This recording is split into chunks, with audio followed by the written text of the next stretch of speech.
They say one man's trash is another man's treasure.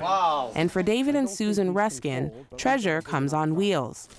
They're the founders of Loving Rose Mission, a charity that provides free health care in rural parts of the Philippines. And what we do is we provide medical, dental, optical, and evangelical services with love.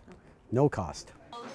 Through the generous donations of several retirement homes and organizations, the Ruskins send Canadian wheelchairs, walkers, medicine, canes, beds, and anything else they can load into a shipping container or their suitcases to the Philippines. So there are so many people who are walking around with homemade crutches, with homemade canes, they made their own delivery device like a wheelchair. I said, we can help those people, especially if these items are about to be thrown away. What he's talking about is the Ontario Ministry of Health's Assistive Devices program. While the program pays for up to 75% of the cost of things like wheelchairs and walkers, it doesn't have an effective recycling program once these devices can no longer be used. They have no further need for them, and so they're either going into the garbage or somebody's going to take them and melt them down and use it for scrap. The idea for the mission happened by chance, they say, on a trip to the Philippines to see Susan's family. And during those times, it happened that my father got sick on our vacation time.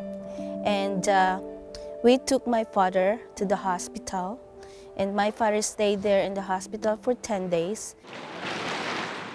At the hospital, David came face to face with just how different healthcare is outside of Canada. From the Q-tips, the cups, the gloves, the needles, tubings, everything you have to pay. So as David observed that, he picks up in his mind that what happened to those people or to those patients who cannot afford to pay? While the cost of seeing a doctor in the Philippines is less than what it would cost to see a movie in Canada, in rural areas, adequate medical and dental care are out of reach. The average wage, if they're working, is about 250 pesos a day. That's $6. To see a doctor will cost about 250 pesos. To get medicine on top of that is added cost. With such a hefty price tag, he says, health gets bumped to the bottom of the list, making the problem worse. The result is that when they do see a doctor, things have gotten worse. And so sometimes the treatment is more radical and more expensive. Susan Ruskin says with barely enough money to feed their families, specific health problems are on the rise among rural communities. We see a lot of people who are also diabetic. It's being very rampant there now. Some have tuberculosis, and some are, in terms of kids, they are also malnourished. Yeah, you can see some kids who are malnourished. One problem also in the Philippines, you see a lot of people who have high blood pressure problem. Based in the province of Negros Occidental, the Ruskins were moved to help largely because of their faith. So we want them to be open their minds if they can, to see that there are some group of people who have no motive except to help them. And hopefully they will then be attracted and at least know that we're doing that because that's the way Jesus acted. And we want to act more like Jesus every day.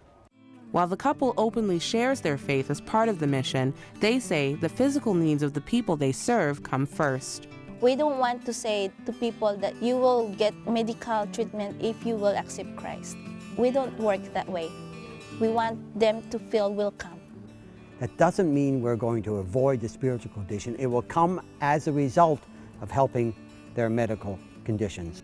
Over the last 3 years, the Ruskins say they formed partnerships on and off with at least 30 different churches. Without them, the mission couldn't run. And we need the church because we need between 30 and 50 volunteers for everything we do, whether it's registration, whether it's taking vital signs, nurses are needed, whether it's our pharmacy, we have to have people who will read a doctor's prescription and find the appropriate medicine and then give it out. And we need cooks, we provide a little lunch. Finding local doctors, dentists, and optometrists willing to volunteer at makeshift rural clinics is also a responsibility of the local church. And there's a reason for that at the moment, and that is because After they come and see us, if there's a follow-up needed, the doctor is there. And so we like to use the local people. The wheelchair and walker ministry operates specifically through one church in the Philippines. It's a partnership that began through what the Ruskins describe as an act of God. We were at a pharmacy buying medicine for our medical mission one day, and I saw two women buying also medicine, and they were sort of buying what we bought. I said, "Do you mind me asking you, what are you doing?" And she said, "We're doing a medical mission." And I said, "Well, but you only got about 1/10 of what we have. How come?" And she said, "Because we're a church, we don't have a lot of money."